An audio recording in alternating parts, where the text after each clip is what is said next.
台北当代艺术博览会明仔载开幕，这也是头一届甲文化部共同主办一个特展区。这回有展览着咱台湾中生代艺术家的作品，希望互国内外观众通好熟悉这艺术品，熟悉台湾。特展人也讲，伫咧准备过程都去撞到花莲大地震，这届展览要加入地震，也有花莲元素，希望透过艺术作品传达对台湾这片土地关怀。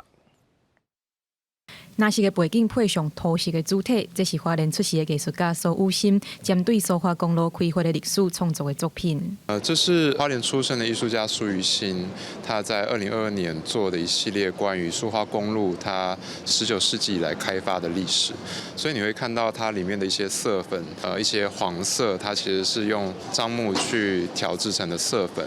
那以及有一些火药的原料，它可以制作成一个里面的一些成色。另外，这个作品是用芳石啊、用春的心来讲台湾过去纺织业发达的历史。他收集了很多不同时代的这个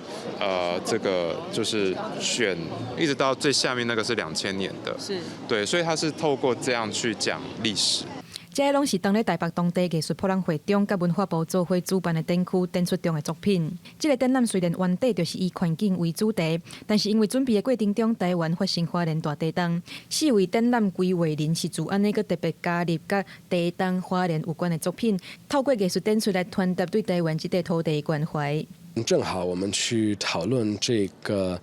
议题的时候，有发生花莲的这个大地震，然后大家感觉到我们必须要做出回应，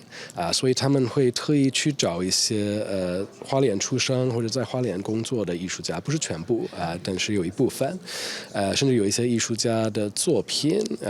和花莲的这个自然生态有关系。使用济无共创造每材艺术品，主题对环境甲历史拢看会到。 考虑普通时，这寡内容拢是透过文字来展现。这届的展览是希望会当透过声音、影像、图画，甚至是亲像石头这款的自然媒材，互民众会当透过身躯的感觉，中心熟悉嘛，中心思考发生伫咧咱身躯边的代志，甲家己的关系。记者柯山台北报道。